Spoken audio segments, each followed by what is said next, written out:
So I have a question for Philip Tarte. He's with the County Health Department. Does the Health Department collect massive amounts of information about local health issues? And are you in a position to recognize if spikes are happening with some diseases? And I'm going to follow up with Dr. Philip Brown. I'm going to warn you that we're going to ask you, is the hospital doing this also? So first, Mr. Tarte. So, Si, thank you. Yes, we do. Every 4 years, we collect data for what we call our community health assessment. And within that community health assessment, it details current issues facing local communities. Ours just happened to be for New-Hanover County. And yes, we do look for trends in that data. And at this very campus in March, we held a State of the County Health Forum just to discuss those issues. And I would encourage anyone that wants to look at that community health assessment data along with the interim data, go into the website at nhcgov.com on the health page. And Dr. Brown, are y'all tracking, collecting data and are able to recognize if there's emerging diseases? We do, Si. We certainly also rely on the health department's assessment, but we have a cancer registry as well as a fairly sophisticated data management for tracking multiple diseases. These are much more along the lines of chronic type diseases that you would see that are not so perhaps related to this issue as much. In order to sort it out from the cancer standpoint, it would take a long time to sort that out because of the nature of our population being, many of them are not from here, they don't have long-term exposures and everything. But that said, we do collect the data, we look at the data, and would be able to pick up many patterns that emerged acutely, for sure. Okay. Those strange looking black bars in front of y'all are the microphones, so try to kind of look that way. It's a good mic. It'll pick you up from, a few feet away, but it's good to look for it. Dr. Brown, back to you again from one of our readers. Should women who are trying to become pregnant, who are pregnant, or who are breastfeeding, drink the water? At this point in time, I think I would support everything the scientists have said, which is we really just don't know in this case. I think it really becomes a personal decision at that point. Certainly. Thank you, audience, but please let these people. Certainly, at this point in time, in our facility, where someone in that position and requested a different type of water, a bottled water, we would provide that.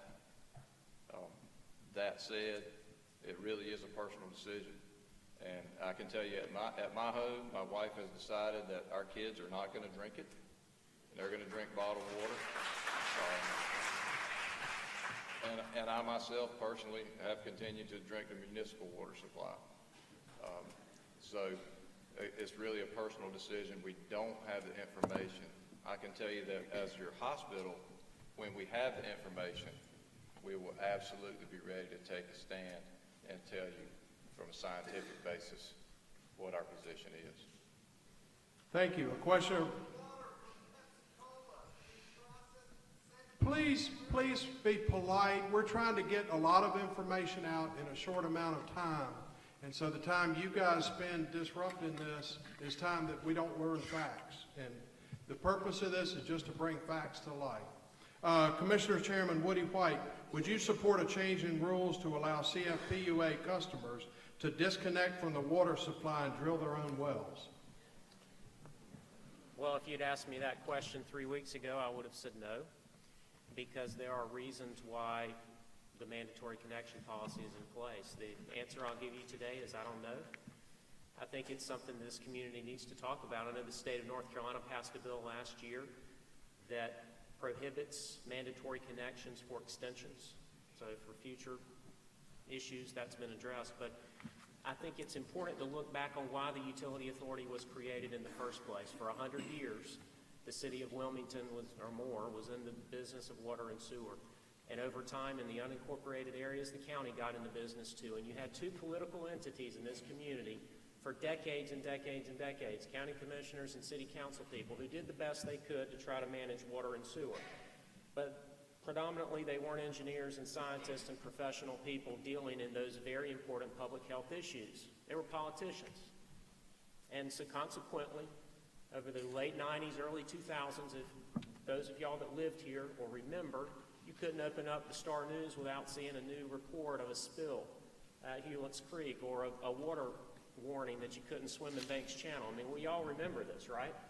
And so the governments got together and created the Cape Fear Public Utility Authority. And since then, you've seen an 80% drop in sewage spills. Now, I know this is a water forum here tonight, talking about water and not sewer, but it's all public health, and you know, you want people, professionals, scientists, and those that know how to test and know to follow regulations and rules, empowered to deliver those services to the communities, not political bodies. And it was a very wise decision to create the utility authority. It went through some bumps and bruises as it was created.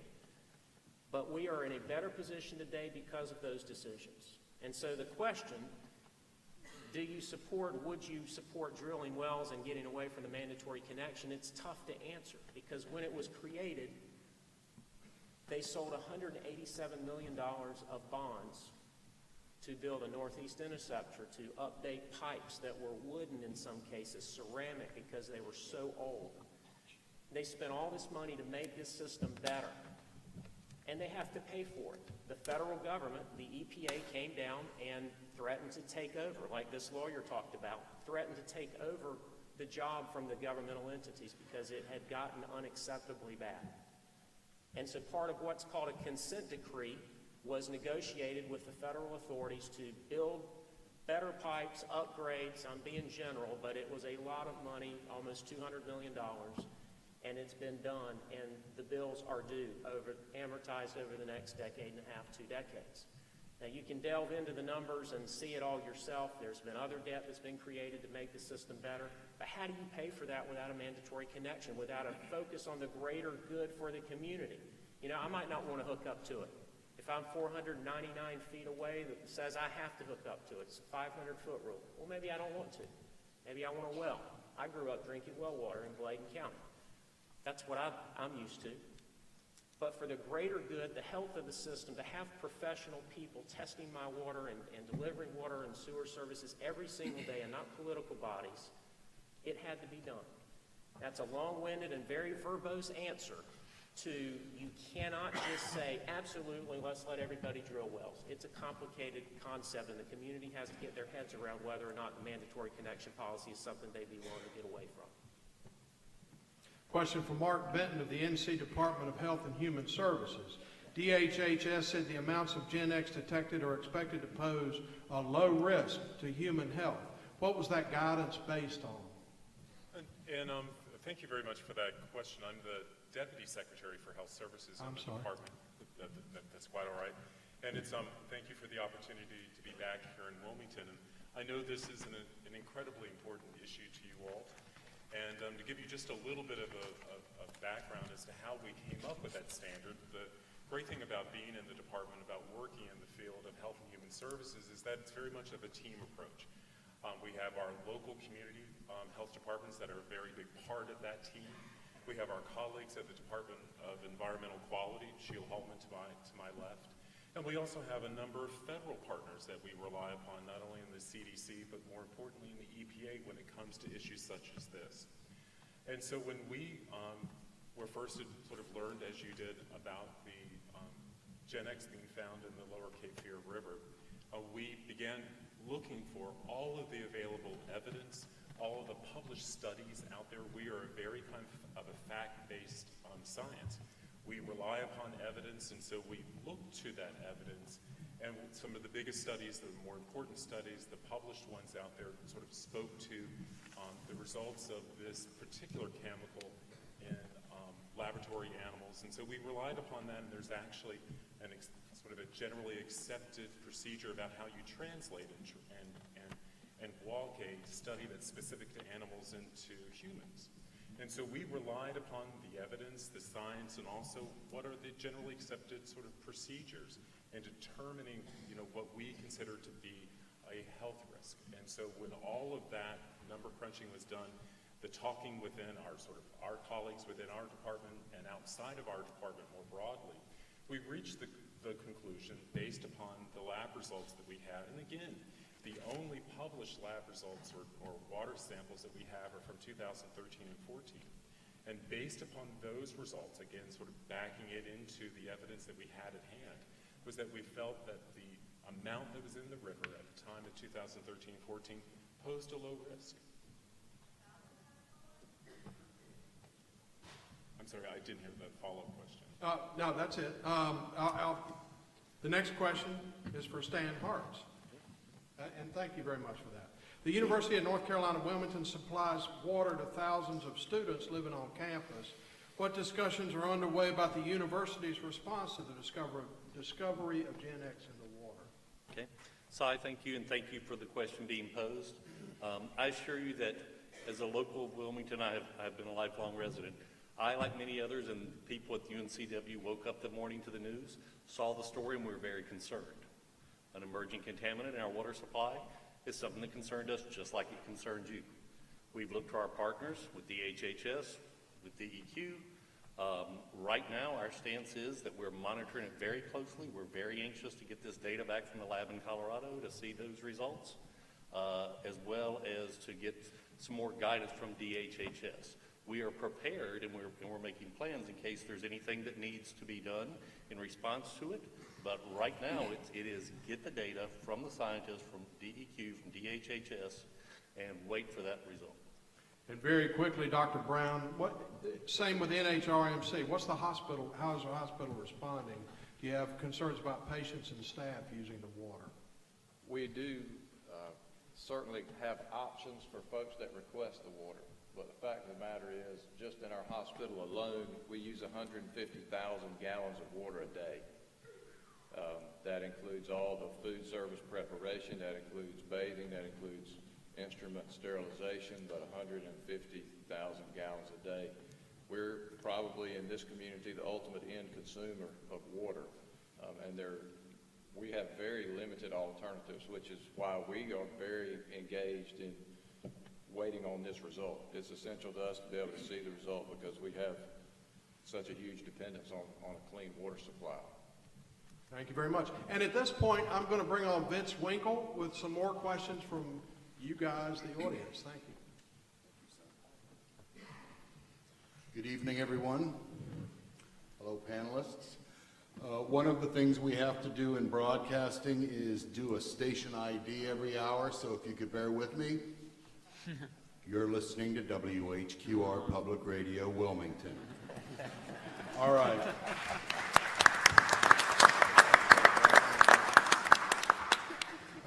This question just came in from an audience member. It's for Megan of the Fair Shake Environmental Legal Services. If I poisoned my neighbor, I would go to jail. Why aren't the Kenmore staff behind bars?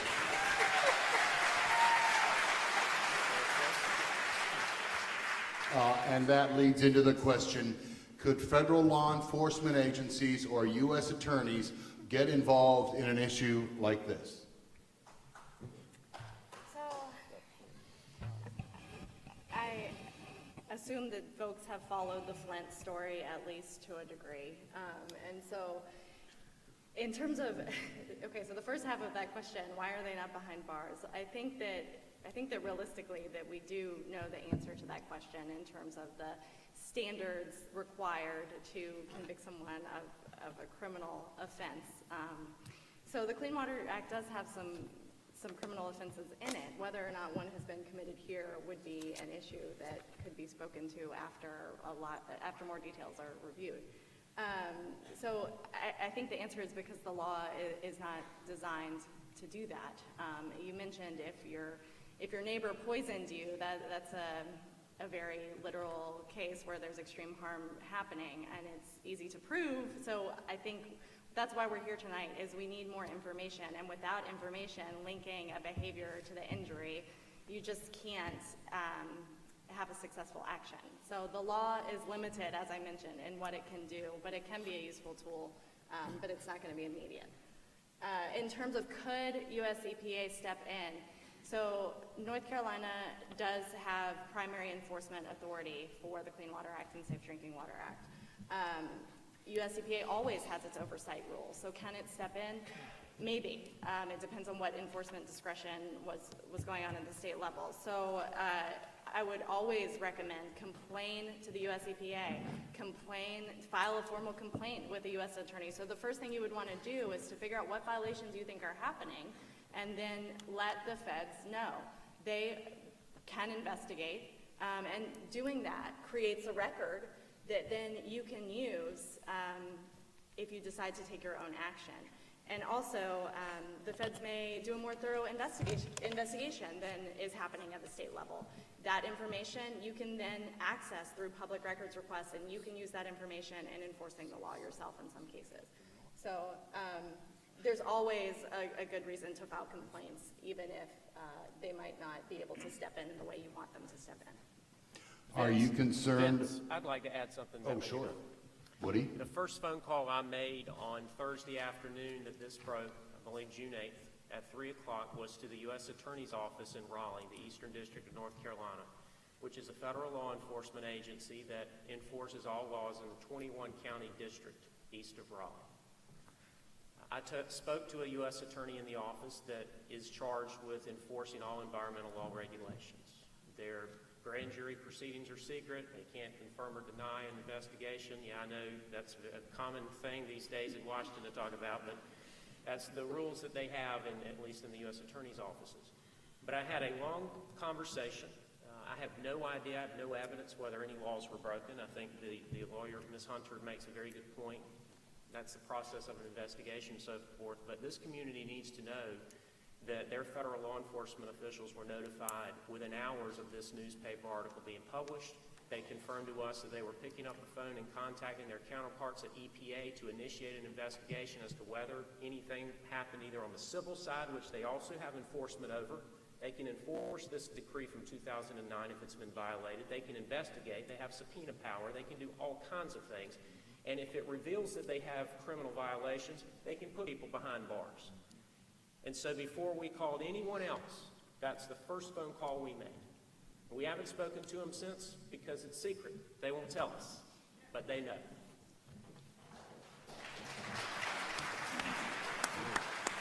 I had a quick follow-up for Megan. The talk increases in Washington about eliminating the Clean Water Act. Is that something that concerns you and should concern all of us? I think the audience just answered very well for me. Yes, that is extremely concerning. As I mentioned, this is one of the most important protections we have as citizens to protect our water resources that are just so vital to our health. And it's not a perfect law, but it's a pretty good one. We have a question from the audience for Wilmington Mayor Bill Saffo. How has the news about GenX in the region's water supply affected Wilmington's brand? And are you concerned about Wilmington's image or economic fallouts? Sure I am. I mean, we should all be concerned about it when it makes national news with what we're seeing here. My bigger issue is to sit in that meeting with Woody and to ask the questions of the company and to ask them, how is GenX getting into the river? And they tell you, well, GenX is not getting into the river. I says, well, if it's not getting into the river, how in the hell is it getting in there? He says, oh, it's with a byproduct from another process that we're doing on the plant. And I says, well, how long has that been going on? Since 1980. Now, I don't know about you guys, but I've been here all my life, and I've been drinking this water for 35 years. And I was damn upset about that, as we all should be. And I think that, if nothing else, what this has taught me personally is that we have unregulated chemicals in our rivers. Not only the Cape Fear River, but every river in America. Okay? And we expect our regulatory agencies, DEQ, which I want to thank them for being here, I do, and EPA that sets the water standards in this country to identify what those chemicals are and let us know. It could be very minute, but we as citizens that pay taxes, that depend on these regulatory agencies to do their job have got to tell us this stuff is dangerous or not, because I've been ingesting and drinking the water for 35 years. Now, thank God I'm still living, and I hope that I continue to live. But this is a big concern for all of us. And we've got to get the Environmental Protection Agency to come here and tell us that this drinking water is safe to drink once and for all. That's what I want to hear from them. Okay? They're the ones that are responsible for this, because they gave a permit in 2009, a pre-manufacturing permit, to give this company the right to manufacture this material. Unbeknownst to all of us, it was coming from another part of the plant on another process.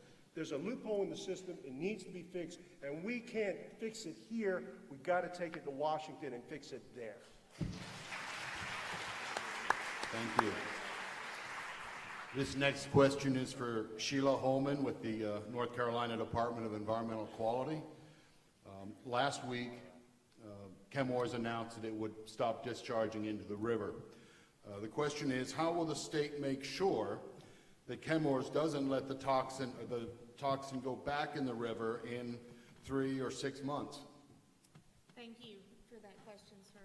If I may, I just want to make a couple of introductory remarks. I want to first tell you that this issue, while I work in Raleigh, this issue is very personal for me. It's personal for me because I'm Secretary of the Environment. That means I'm responsible for trying to protect the environment and protect your public health. Second, my daughter is a resident of Wilmington. She's a student here at UNCW. And third, part of my GEQ family lives here in the area as well. They all work on Cardinal Street Extension. So this is personal to me. I am committed to working through these issues. Safe drinking water is critical to you and your families, and we take seriously our responsibility to protect your health and welfare. We're committed to conducting a thorough and complete investigation of GenX in the Cape Fear River. To the question, as many of you know, DEQ urged Chemours a couple weeks ago to either reduce or eliminate the discharge of GenX into the Cape Fear River as we conducted this investigation. On June 20th, the company voluntarily stopped discharging wastewater containing GenX. Just yesterday, we had staff from our Fayetteville Regional Office go out to the facility and verify that the wastewater was being diverted into a storage tank. The stored wastewater, one tanker has already been shipped to Arkansas for disposal through incineration. We're continuing to work with the company. We will continue to hold Chemours to its commitment to no longer discharge GenX into the Cape Fear River as we continue the state's investigation. Further, we're currently reviewing the company's request to renew its wastewater permit, and the permit will not be renewed until the state's investigation is complete. We'll continue to...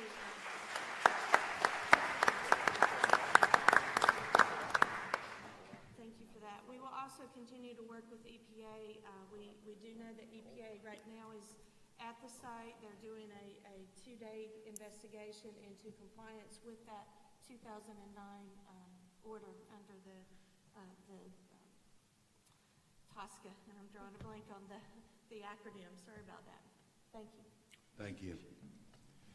This next question is for Mike Giles of the North Carolina Coastal Federation. Mike, do you think longtime residents of the region who have been drinking the water for years have more to worry about than newcomers? Well, I'm not a medical professional. That question really should be addressed to doctors, but common sense. I've lived here 8 years. I drink the water. I bathe my dogs. I fish. I eat oysters. I eat shrimp. People grow gardens. This is the wonderful time of the North Carolina tomato sandwich, and you're watering your tomatoes with some of this water. I want to make just a few comments. It's time that our leaders, our elected officials, both federal and state and local, no longer jeopardize our most precious resource by using our rivers and waterways as a dumping ground for industrial and municipal waste.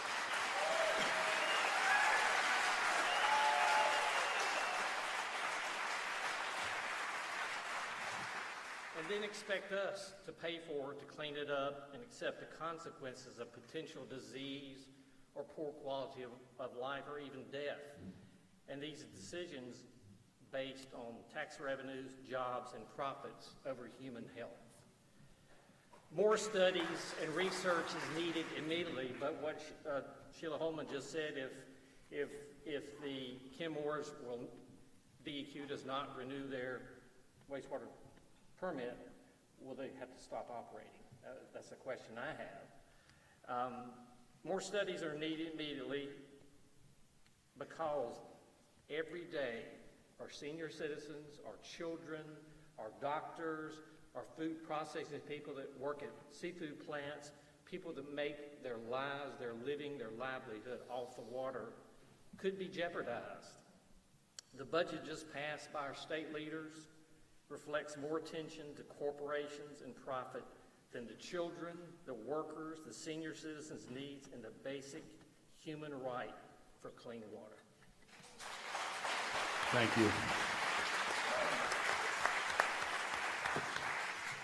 I'd like to ask that same question of Dr. Larry Cahoon from UNCW in terms of is someone who's lived here and drank the water for 30 years worse off than someone like me who moved here last summer?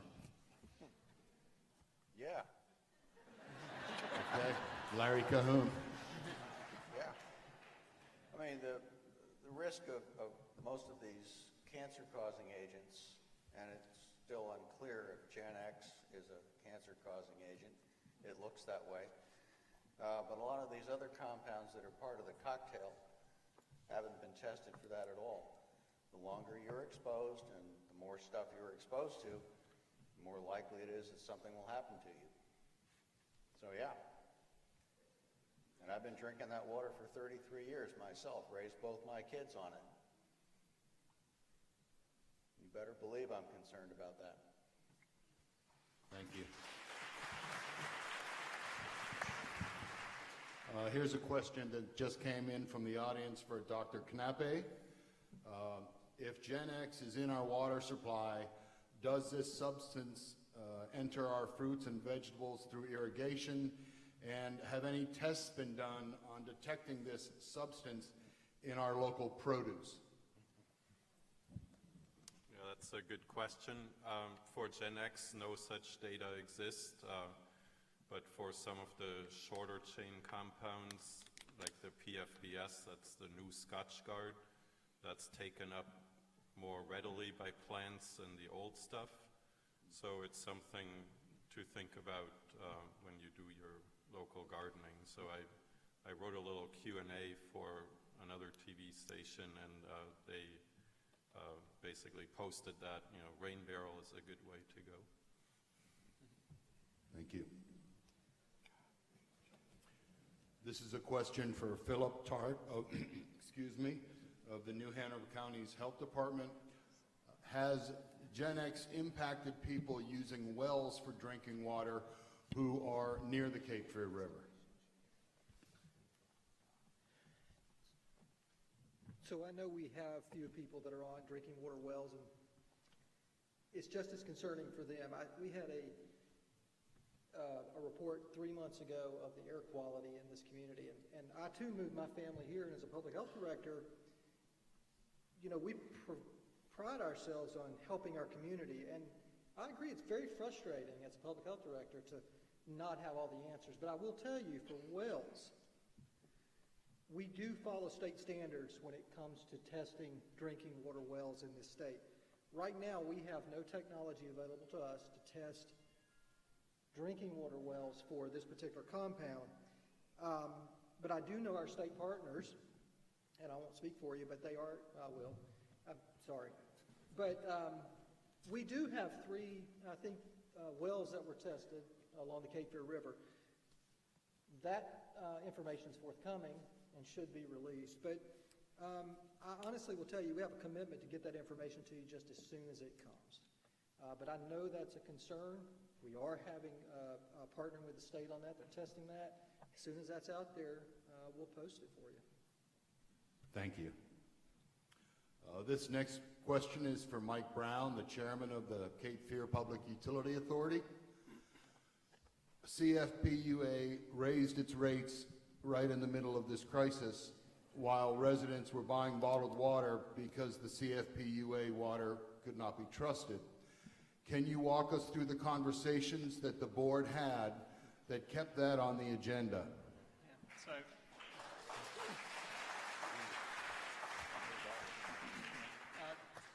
that is a very valid question, and we had debate on that on 2 occasions. The board considered it, and they voted as they did. I think Woody touched on it earlier. We had 2 political entities running the water and sewer systems here locally up through 2008. We had the can was getting kicked down the road, so to speak. We had a lot of sewer spills. We had a lot of delayed maintenance in our system. The CFUA has been very successful in addressing that. Part of that was getting a board put together that, no offense to elected officials, but a board taking the politics out of the decision-making, a board that could come together, make some tough decisions to raise rates when needed and to consolidate and be more efficient to try to get our system put back together again. And I think we've been largely very successful at doing that. We've reduced sewer spills by 80% since 2006. And one thing that's kind of exciting looking forward is, GenX issue aside, we're transitioning into a long-term financial plan that transitions out away from borrowing for our needs towards cash funding for our needs. And so part of the long-term financial plan was a methodology by which over the long term we build a sustainable system that's less reliant on debt. And what's that mean for our ratepayers? That means that over the long term it's going to save our ratepayers millions of dollars. What's that mean in the short term? It means the short-term part of the plan was to raise the rates this year 2%. That translates to $15.86 over the year for average ratepayer. I am certainly very much sympathetic to the timing of that rate increase. However, the board voted the way they did, and I think they had the best long-term intentions of our ratepayers in mind. And I made some comments on that during both meetings, but we have a good board, and they made a tough decision there. Thank you. This is a question from Mark Benton. We've talked a lot about drinking the water, but there are a lot of other uses like brushing teeth and cleaning dishes, and also while showering or bathing, you're breathing in the vapor of this water. What are your concerns in that regard, beyond simply drinking the water? And thank you for the question. One of the things I shared earlier was that the very talented scientists and clinicians that we rely upon to kind of go through and analyze the research that's available, they're limited by the research that is available. You heard folks talk earlier today that this is an emerging contaminant and has not been around or at least studied very long. And so there is not a robust base of evidence for us to pull upon. And so what we did have available, and so this is why I'm sort of framing my response to your question, is around the ingestion of water that contains GenX. And again, it was based upon the evidence we have at hand, and based upon, again, the levels that we looked at in 2013-14 in the lower Cape Fear. We felt it posed a low risk. We have not had enough evidence or input from folks. We certainly welcome and encourage that input on, what does it mean to have GenX sort of brought into your system other ways. But again, we're anxiously awaiting these newest water samples that will be coming in. We're also anxious to hear from our colleagues at the EPA to see if there is more information out there, because once we get it, our job is to work with our local partners and our colleagues in the state to get that out to you as soon as possible. Okay, thank you. Natalie English of the Chamber. I own a huge $1 million company that's going to employ 500 people in Wilmington, and I just spent an hour and a half on the Star News website. And I call you and ask you, what's this story about GenX, and should I reconsider moving a big company to Wilmington, and how do you answer that question? I would quote many of the people around this table tonight and share with that executive or their site selection consultant that the data is being collected, and that when testing has been done in the past, there has been a finding that there's little risk, or low risk, I guess is the term. I would share that with those companies. I would share with them that the assets that we have in this region are tremendous. I would share with them that the company is no longer discharging this compound into our water supply. That is a critical point I think that everybody needs to pay attention to. And I would tell them that we're a great community and they should bring their jobs. They should help us to employ people in this community. Thank you. Thank you. I have another question that just came in from an audience member, from Mayor Sappho. And it might take me a second to decipher this writing. In light of clear and present threats to our public health and human safety and economy because of environmental pollutants, will we continue to see our representatives push for deregulations and defunding of the Environmental Protection Agency?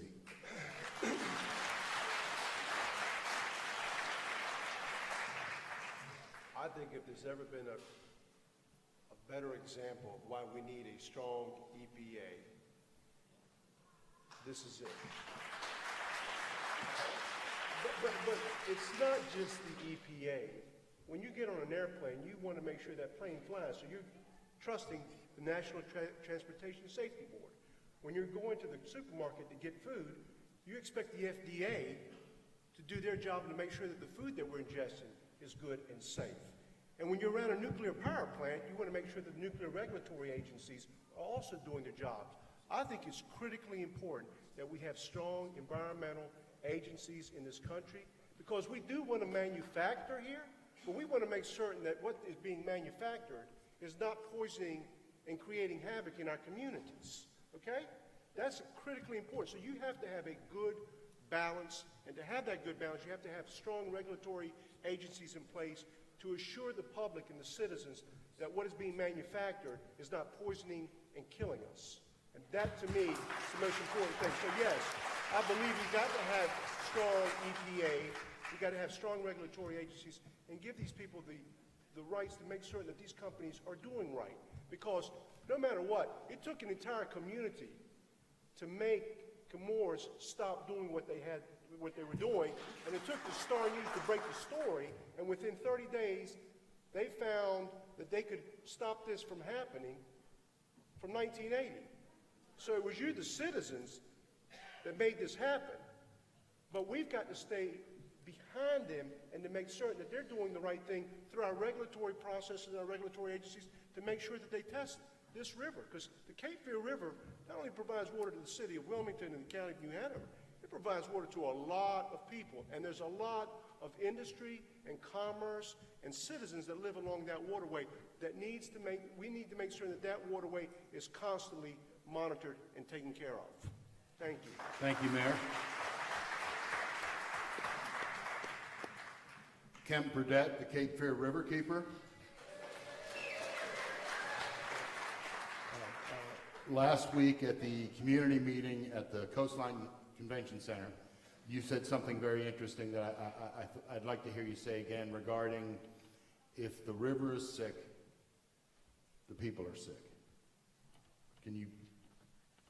Yeah, that's absolutely the case. The one thing that everyone in this room needs every single day, one of the two things we need every single day is water. And as several people have said, most of us get our drinking water from the Cape Fear River, and we are absolutely tied to that river in a number of ways economically, but certainly our health, our recreation opportunities, the reason people come here, move here and visit here is partly that river. So yeah, I'd certainly reiterate that point. since it's been noted that GenX has been entering the water supply for, well, since 1980, Kemp, why don't we have emerging health standards about ingesting it for humans and animals after 37 years? Why do you think that is? That's a really complicated question, and it's unfortunate to start with that we don't have somebody from Kenmore's here to talk about that. What we do know is that the permitting for this facility was very confusing, to put it mildly. A company that is agreeing to a consent order that says they can't discharge one chemical, but then discharging it from another place because they say it's a byproduct is, I think, misleading at the very least.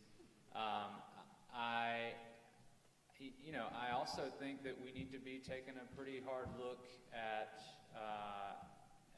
the folks that were evaluating this permit and trying to understand how next time we can make sure that this kind of thing doesn't happen again.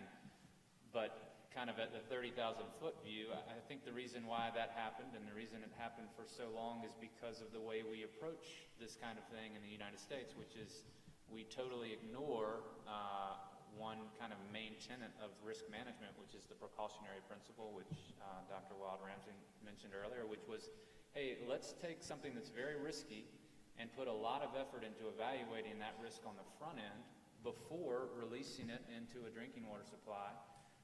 What we do frequently instead is say, well, we've got this emerging compound.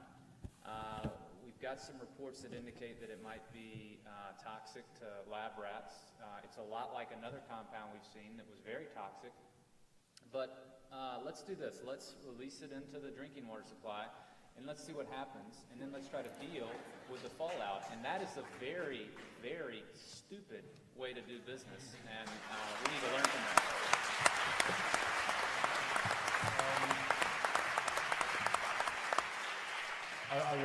I wanted to mention that some of these outstanding panelists will be taking calls tomorrow at noon on WHQR's Coastline program. If anyone wants to reach out to one of a handful specifically. I have one more question before I move along, and it's just in from the audience, and once again, it's for Mayor Sappho. Do you recommend bottled water for city employees?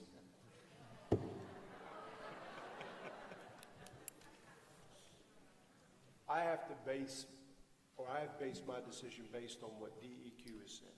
It is definitely in the water. It's low risk. You make your own decision at this point in time, but here again, I'm going to say this. Until I have the EPA, who is the agency that determines water quality for this country, come here and specifically tell you after they get all their findings, the water's safe to drink, I would go with bottled water, yes. But I also will tell you that I've been drinking tap water, but I figure what the heck, I've been doing it for 35 years. And so it's been in the water supply for 35 years. That's not a good answer for what you may want to hear, but I feel that we've got to get the regulatory agencies to come down here and tell us once and for all, is it safe or not safe? And tell us what the facts are. That's why I think it's also important to have Chemours come here and speak, along with DEQ, which I appreciate, again, you folks being here, and the EPA all sitting at a table together, because there's a lot more information that I think that we need to find out about this company, about how long has it been in the river, how much of it has been dumped in there over these 37 years to determine once and for all if we feel comfortable with drinking the water. Thank you, Mayor. And I want to thank you all for attending this evening. It's my honor to pass the microphone now to the very talented Amanda Fitzpatrick of WWAY. Thank you.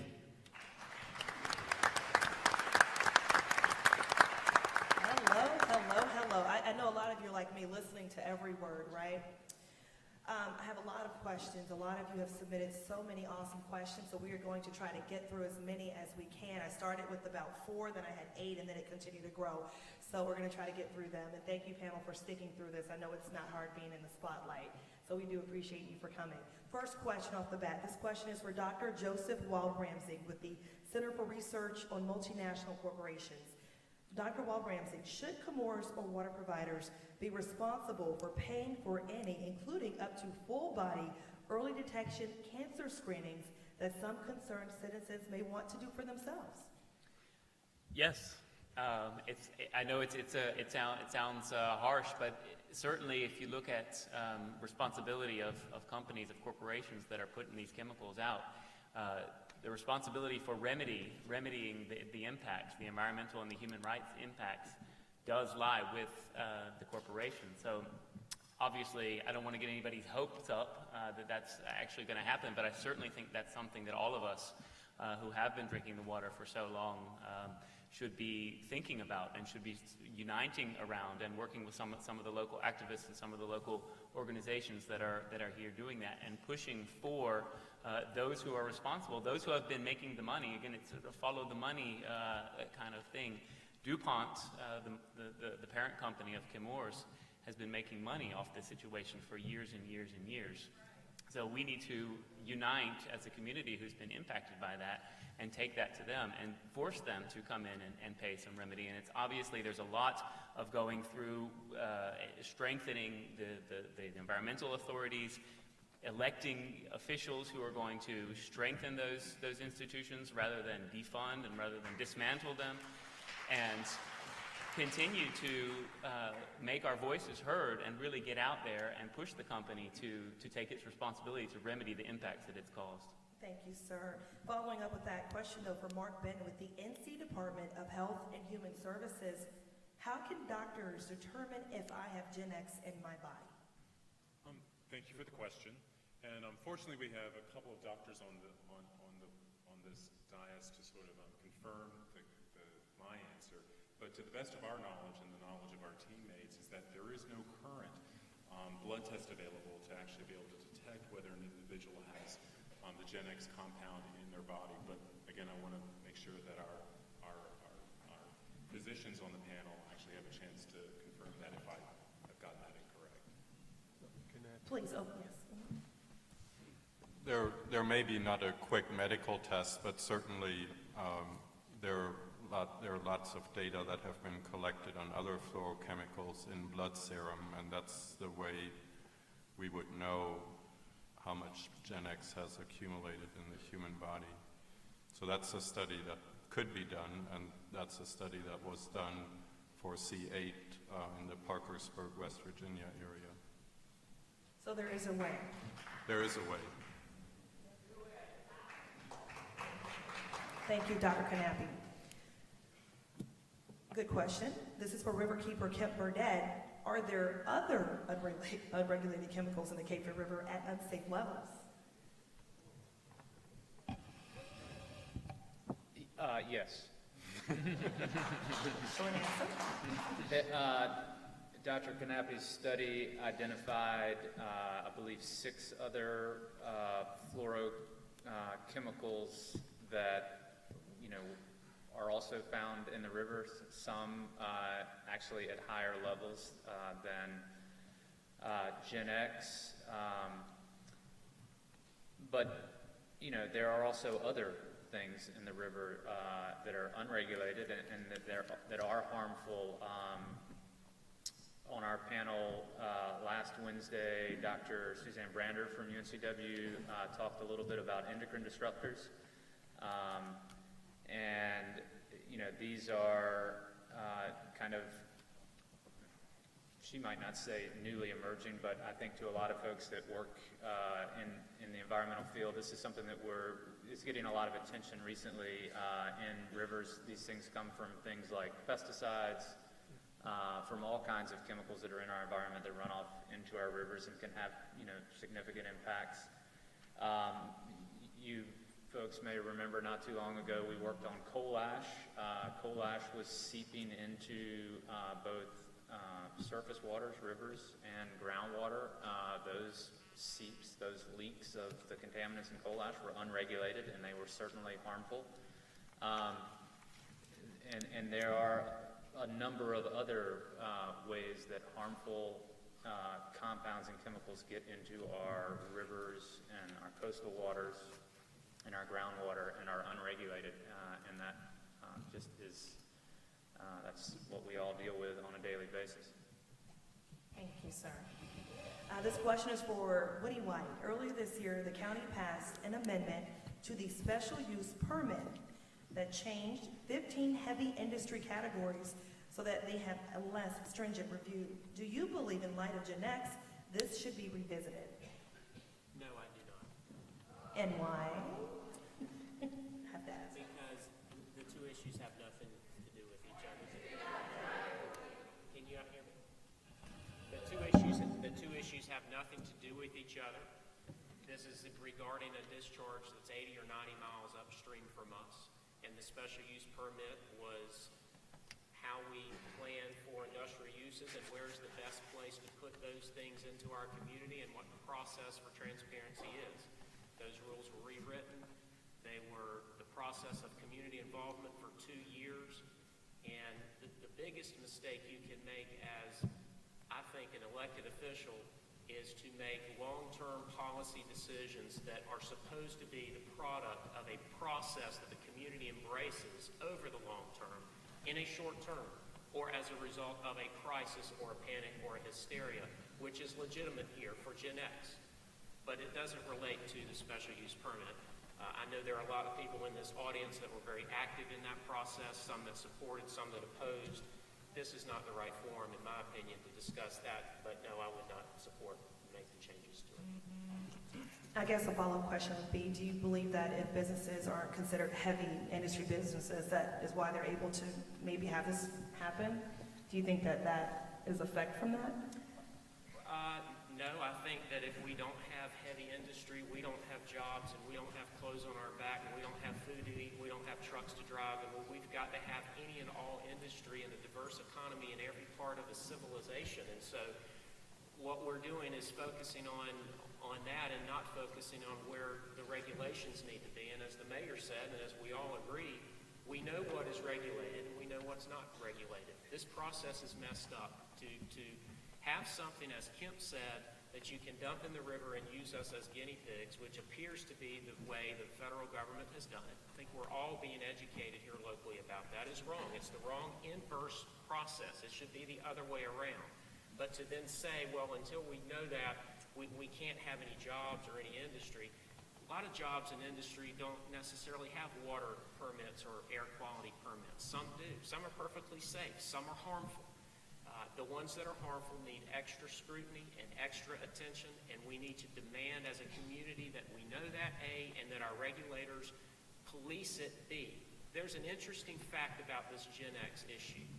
The TSCA order, the Toxic Substance Control Act from 2009 that Kim Moore said allows them to discharge.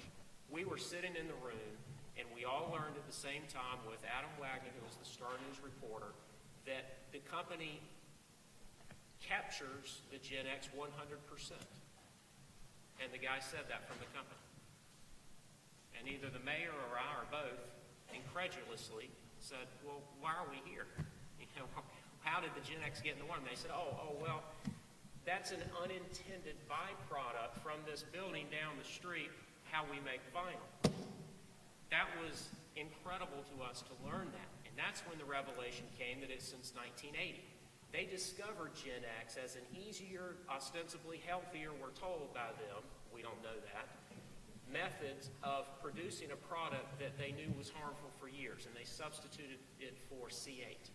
It's like Advil and ibuprofen. C8 and GenX is really a brand for the substance, the fluorochloral substance. And they said, we discovered it, and we started using it.